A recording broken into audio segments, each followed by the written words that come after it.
Olá, esse é o nosso segundo vídeo da unidade 1 do curso de Fundamentos da Educação, unidade essa que a gente está trabalhando com o tema Introdução aos Fundamentos Filosóficos e Sociológicos da Educação. E nesse vídeo a gente vai trabalhar o que é atitude filosófica, o que é atitude pedagógica reflexiva e o que é a relação entre educação, escola e sociedade. A atitude filosófica. Bom, no vídeo anterior a gente falou um pouco sobre a filosofia e sobre as suas características e tudo mais, né? E nesse segundo vídeo a gente vai aprofundar alguns aspectos que nos interessa para pensar um pouco o que seria uma atitude reflexiva pedagógica, né? Mas primeiramente a gente tem que pensar que a atitude filosófica ela tem algumas características fundamentais. E a característica fundamental dela é a sua perspectiva crítica, né? No texto fala que a primeira característica da filosofia é um certo dizer não. E esse dizer não, ele tem um pouco a ver com aquela postura em que nós não aceitamos as coisas como dadas, né? Não aceitamos respostas absolutas, verdades inquestionáveis e etc. Por isso que a primeira característica da filosofia é esse dizer não. E isso é uma característica fundamental da sua perspectiva crítica, né? E aqui eu acho que é importante frisar que crítico não tem apenas aquele papel negativo, que é o que nós vemos no nosso senso comum. Quando alguém fala, eu vou aqui apresentar uma crítica, as pessoas sempre tomam a crítica como algo negativo.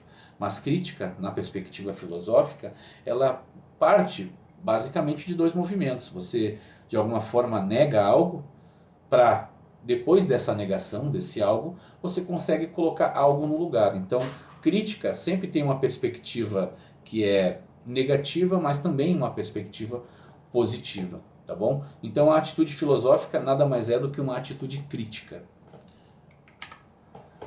Aqui eu trago, nesse slide, para vocês um trecho de uma citação que aparece no nosso texto básico, né?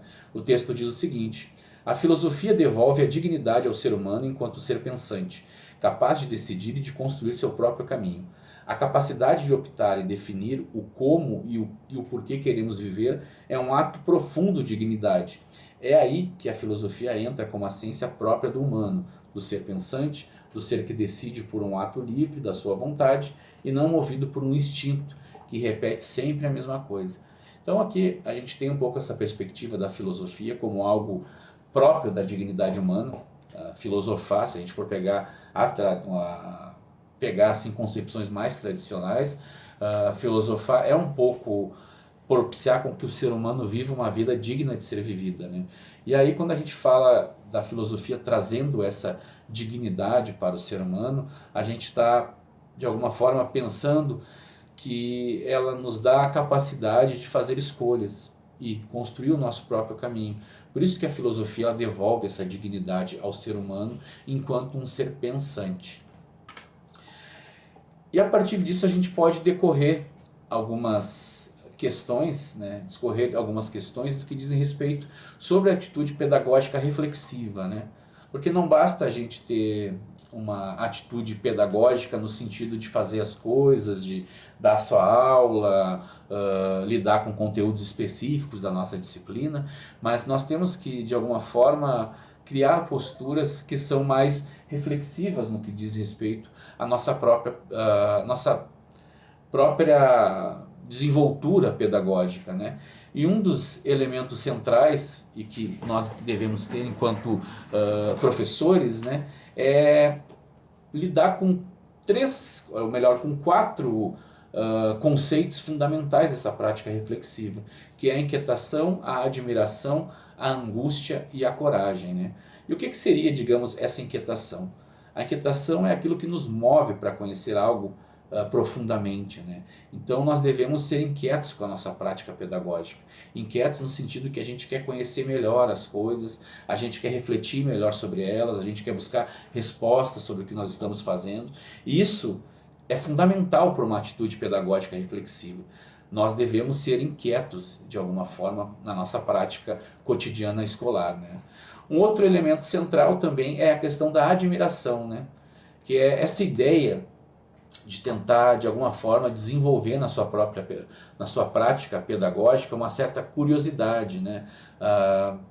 Essa ideia também de se voltar, quando a gente é curioso, a gente se abre também para aprender mais coisas, a gente de alguma forma questiona o mundo, questiona nós mesmos, mas isso é fundamental justamente para que nós consigamos ter uma prática pedagógica reflexiva, se admirar com ela, que é se voltar para o conhecimento e se voltar para a curiosidade, né? Sejamos curiosos na nossa prática pedagógica. A outra questão da atitude pedagógica reflexiva é a questão da angústia, né? A angústia que tem a ver com aquela ideia de uma incompletude que nós temos, né? Uma certa ignorância sobre o mundo que nos rodeia. Então, essa angústia ela é fundamental para a prática pedagógica, porque é ela que propicia que nós tenhamos um crescimento intelectual e que a gente reconheça também as nossas limitações na nossa prática pedagógica. Então, se angustiar com a prática pedagógica é justamente isso, reconhecer a incompletude que move, digamos assim, a nossa própria existência, né? E por fim, eu acho que um outro conceito fundamental é que a gente precisa ter coragem na nossa prática pedagógica, que é enfrentar incertezas, dificuldades no caminho do conhecimento e permitir se abrir na realidade, permitir buscar verdades, às vezes sem a garantia de um sucesso imediato, né? Às vezes a gente pode fazer algumas práticas pedagógicas que, em certo sentido, em um momento pode não dar certo, mas nós tivemos a coragem de experimentar, né? É um pouco isso que move a atitude pedagógica reflexiva que nós, de alguma forma, devemos adotar nas nossas práticas, né? Movidos então pela inquietação, pela admiração, pela angústia e pela coragem. E por fim a gente pode falar um pouco, trazer um pouco essa relação entre educação, escola e sociedade, né? Quando a gente fala, por exemplo, que a educação ela é um processo de humanização, o que a gente está pensando com isso? O que a gente está pensando é que a educação ela é apresentada como uma necessidade fundamental para a formação humana. Ela é um processo histórico e social que molda os indivíduos para se tornarem plenamente humanos, ao participar ativamente da construção de sua realidade e sua identidade. Então é isso, a educação ela nos torna humanos, né? Esse que é o papel, digamos assim, fundamental da educação na nossa sociedade. A escola também a gente tem que pensar como um espaço de disputa ideológica. E o que isso significa?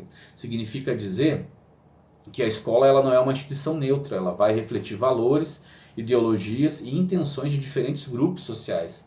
E a forma como o processo educativo é conduzido na escola está relacionada à preservação ou contestação de privilégios sociais e das hierarquias dominantes. Então a escola ela não é um lugar neutro. Quando a gente vai lá ministrar a nossa aula, a gente de alguma forma utiliza currículos, conteúdos que de alguma forma fazem parte de uma certa disputa por aquilo que é importante a ser trabalhado na escola. Então a escola ela é parte também de uma disputa ideológica de grupos da sociedade. E por fim, a gente tem que pensar no papel transformador da escola. Há um desafio de construir uma escola que não sirva apenas aos interesses dos grupos dominantes, mas que esteja comprometida com a justiça social e a transformação da sociedade. A escola deve ser um espaço de reflexão crítica e prática dialógica, capaz de formar cidadãos conscientes e ativos na busca por uma sociedade mais igualitária. Então é um pouco isso. A gente tem que resgatar esse papel transformador da escola. E aí eu trago para vocês mais uma citação do texto que diz o seguinte: se a educação é uma exigência humana, individual e coletiva, a escola foi historicamente a instituição social escolhida pela humanidade para cumprir essa tarefa. Estudos sobre o papel da escola como sociedade moderna apontam para o fato de que não existe uma função única, consensual, universal da escola. Isso significa dizer que a escola não é uma instituição social neutra, uma instituição educativa a serviço de todos, igualmente. Então, essa citação, ela, de alguma forma, ela ilustra o slide anterior das questões que eu falei sobre o papel transformador da escola, a escola como espaço de disputa, né? Então, a gente tem que pensar a escola como esse espaço que faz parte de uma demanda humana, né? É uma instituição que a humanidade escolheu para levar adiante a sua tradição e levar adiante também os valores de uma sociedade mais justa e democrática. E é isso, esse foi o nosso segundo vídeo. Espero que vocês tenham gostado. Peço que vocês leiam a apostila e não deixem de fazer o questionário, a tarefa do questionário que está disponível no módulo. E é isso. Bons estudos!